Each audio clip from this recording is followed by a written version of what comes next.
Good morning, West Michigan and Fox 17 Weather Ready meteorologist Terry DeBoer joining you live here on this Sunday morning. If you're someone who's up early because you've been training for months and months for the Grand Rapids Marathon, unfortunately, we've got about the worst weather that we've had here in the last several months that is setting up shop for today.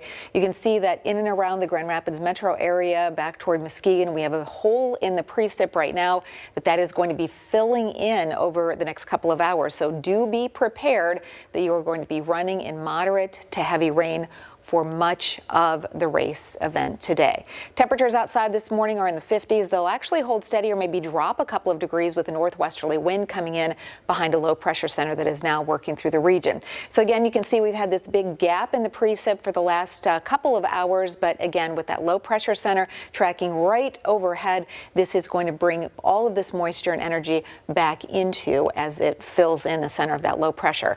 So Grand Rapids Marathon organizers expect that a great strategy would be to dress in layers, the outer shell, a rain poncho to keep the clothes underneath from getting wet. Good idea to wear a hat even if you haven't been training with one, because you want to keep the rain out of your eyes and off your face. And don't wear cotton. Cotton, unfortunately, keeps that moisture as you perspire, as the race goes on, next to your skin, and you want something that's going to wick that moisture away from your body, because you're going to have rain coming down, moisture trying to build in, and then of course the perspiration that comes in from all of the exertion. So live Doppler radar showing you that once again we've got that hole right over the I-96 corridor and just off to the north, but lots of rainfall just off to the south, which is going to be spinning back in. This is as of 11:30 this morning. You can see all of that rain starting to fill back in.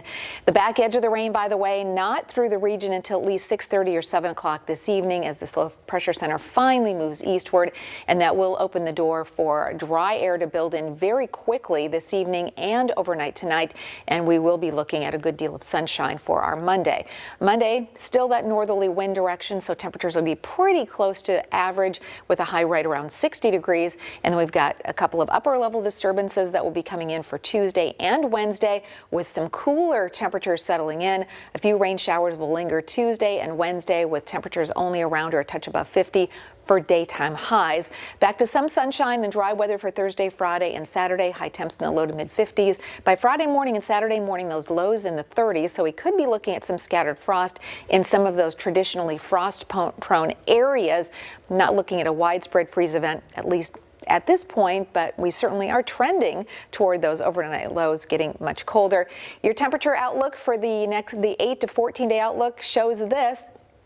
A return to temperatures above to much above average through much of the central and eastern United States. This actually is the outlook that takes us to the first day of November, with the cold air starting to pool back in across the western United States, in the central and eastern U.S., including the Great Lakes. We're looking at temps above to even much above average. And by this point, our average highs are in the low 50s, so I'm fully anticipating a few more 60s by the time we wrap up the season of fall.